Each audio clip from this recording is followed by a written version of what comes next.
নামাজের ইমামতি করছেন একজন নারী। সম্প্রতি এমন একটি ভিডিও সামাজিক যোগাযোগ মাধ্যমে ভাইরাল হয়েছে। ক্যাপশনে লেখা হয়েছে, মহিলা ইমামতি করছে, পুরুষরা পেছনে নামাজ আদায় করছে। কোন বাংলাদেশে আছি বর্তমানে? বিষয়টি খতিয়ে দেখেছে তথ্য যাচাইকারী প্রতিষ্ঠান রিমার স্ক্যানার। জানিয়েছে, প্রচারিত ওই ভিডিওটি বাংলাদেশের নয়। এটি 2018 সালে ভারতের কেরালায় জুমার নামাজে এক নারীর ইমামতির ভিডিও।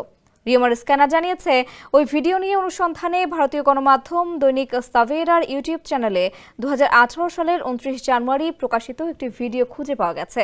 ওই ভিডিওর সঙ্গে আলোচিত ভিডিওটির মিল খুঁজে পাওয়া গেছে। স্যান্ডেলিনা সো, রূপচর্চায় আভিজাত্য।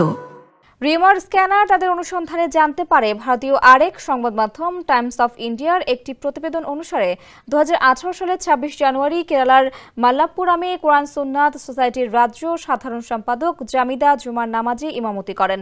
তিনি বলেন, ইসলামে কোথাও বলা নেই যে শুধু পুরুষরাই ইমাম হতে পারেন। নামাজটি ভেঙ্গারায় সংগঠনের প্রধান কার্যালয়ে অনুষ্ঠিত হয়েছিল, যেখানে অন্তত 80 জন পুরুষ ও মহিলা উপস্থিত ছিলেন। ভারতের কেরালার জুমার নামাজে মহিলা ইমামতির ঘটনার পুরনো ভিডিওকে বাংলাদেশের ঘটনা হিসেবে প্রচার করাকে বিভ্রান্তিকর বলছে রিমার স্ক্যানার।